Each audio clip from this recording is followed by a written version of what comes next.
Asalaamu calaykum soo dhawaada fadlan haddii aad nagu cusub tahay channelka subscribe saaro haddii aad hore nala joogteene like saar siina share garay si uu arday fara badan u gaaro waa tahay cashirkeena maanta wuxuu ku saabsan yahay dialogue wadashekeysi dhegeysi wacan ila socda.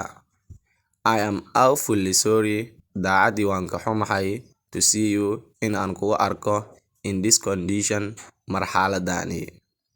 I am awfully sorry daacadii waan ka xumahay to see you in aan kugu arko in this condition marxaladani.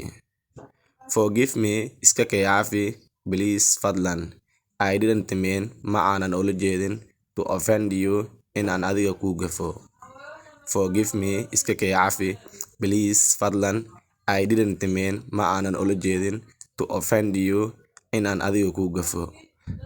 But balse you were aware of what ka warqabtay she was my darling in ay ahayd ayada gacalisadeyda. But balse you were aware of what ka warqabtay she was my darling in ay ahayd ayada gacalisadeyda.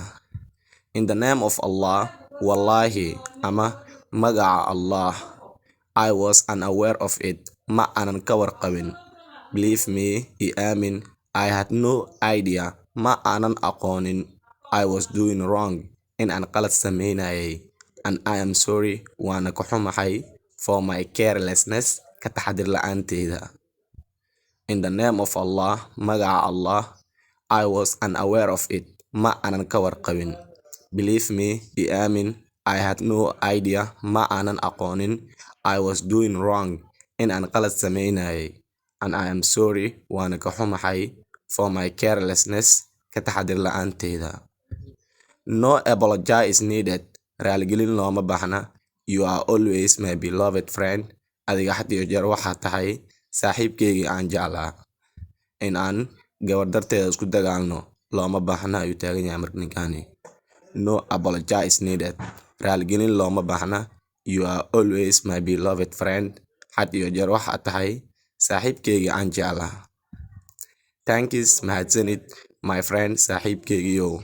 I hope you adigana waxaan kuu rajaynayaa to find in aad hesho a good girl gabar fiican to share the life with you ee adiga nolosha kula wadaagto. Isna wuxuu leeyahay thanks mahadsanid my friend saaxiibkeygiiyow. I hope you adigana waxaan kuu rajaynayaa to find in aad hesho a good girl gabar fiican to share the life with you ee adiga nolosha kula wadaagto.